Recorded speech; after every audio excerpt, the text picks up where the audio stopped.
Bueno, en la clase de hoy vamos a hablar de la ley de Ohm. Para esto tenemos que recordar algunos conceptos que vimos en las clases anteriores. Recordemos, corriente se simboliza con la letra I de intensidad, ¿sí?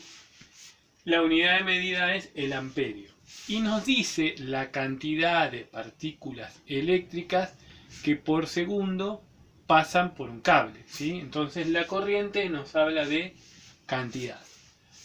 Diferencia de potencial se simboliza con la letra B corta y la unidad de medida es el volt de voltaje.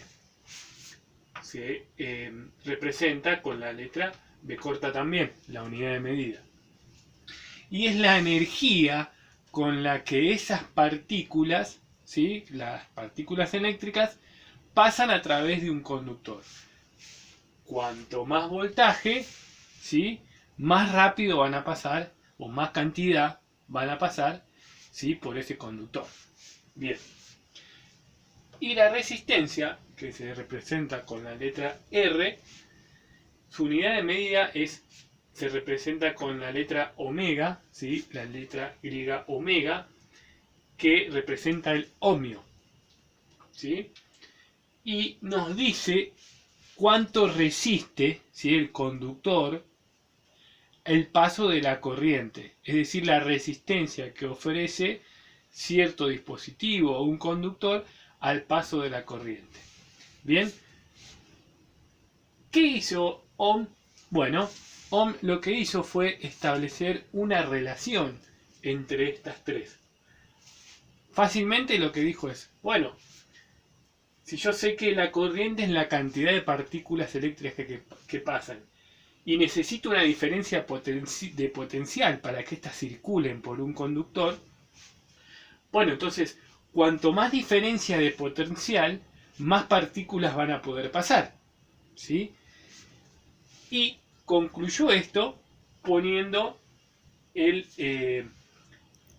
la relación con la resistencia, que ahora vamos a ver cómo Ohm explica esto matemáticamente.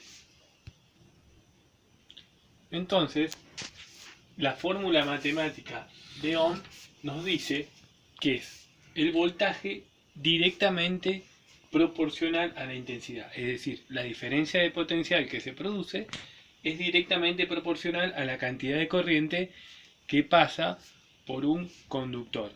Bien, pero tenemos que incorporar la noción de la resistencia, porque recordemos que todo conductor ofrece una resistencia, ¿sí?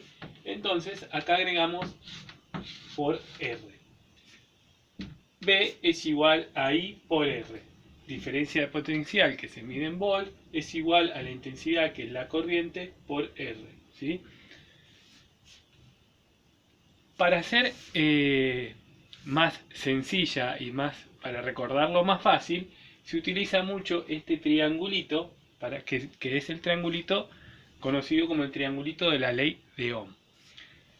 ¿En qué nos ayuda este triangulito? Bien, si nosotros queremos averiguar algunos de estos tres datos, tapando el dato que queremos saber, podemos hacer la relación. Entonces, en el caso este nos dice que B es igual a I por R. Bueno, vamos a ver si es cierto. Yo tapo B y hago I por R y me da B. Entonces se cumple, ¿sí? Por ejemplo, ahora yo quiero saber R.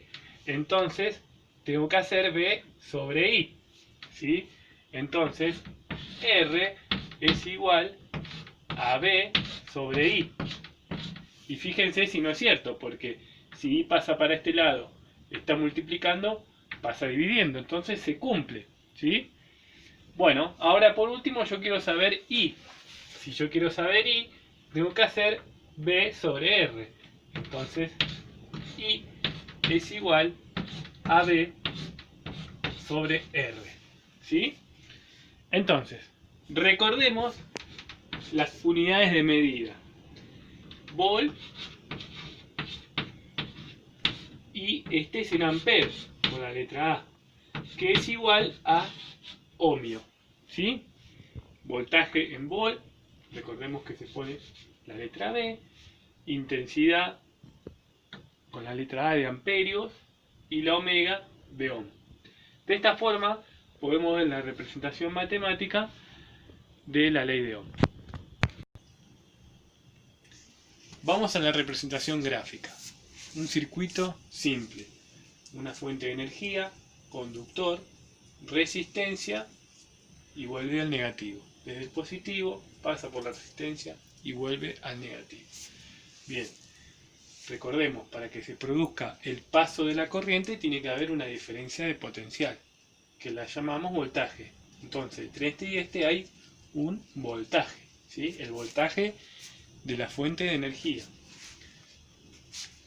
La intensidad de la corriente con la letra I nos dice la cantidad que va pasando cuando se produce la diferencia de potencial, empieza a circular la corriente y circula una cierta cantidad por segundo, que la llamamos con la letra I. Hasta que llega una resistencia, ¿sí? Que se resiste al paso de cómo venía, ¿sí? Va a tardar más tiempo acá, que la llamamos con la letra R, ¿sí? Bien, vamos a darle valores a cada uno de estos que pusimos en este circuito. Vamos a decir que el voltaje es de 12 volt, que la intensidad es de 2 amperes y no sabemos cuál es la resistencia. Pero bueno, ya con estos dos datos, según la ley de Ohm, la podemos calcular. Para esto recordemos el triangulito, ¿sí? B sobre I por R. Entonces yo tapo R y sé que la resistencia es igual a B sobre I, ¿sí? Entonces resistencia es igual al voltaje sobre la intensidad, ¿sí? Si yo reemplazo donde dice voltaje por el número, es 12 volt. Y si yo reemplazo en intensidad por el número, es 2 amperes, ¿sí? Entonces, esta cuenta es sencilla. 12 dividido 2 es 6. Y voltaje sobre amper, recordemos que es ohm, con la letra omega. Entonces la resistencia va a seguir ese ohm. Y de esta forma pude representar gráficamente y usando la fórmula pude hallar el valor de la resistencia con la ley de Ohm.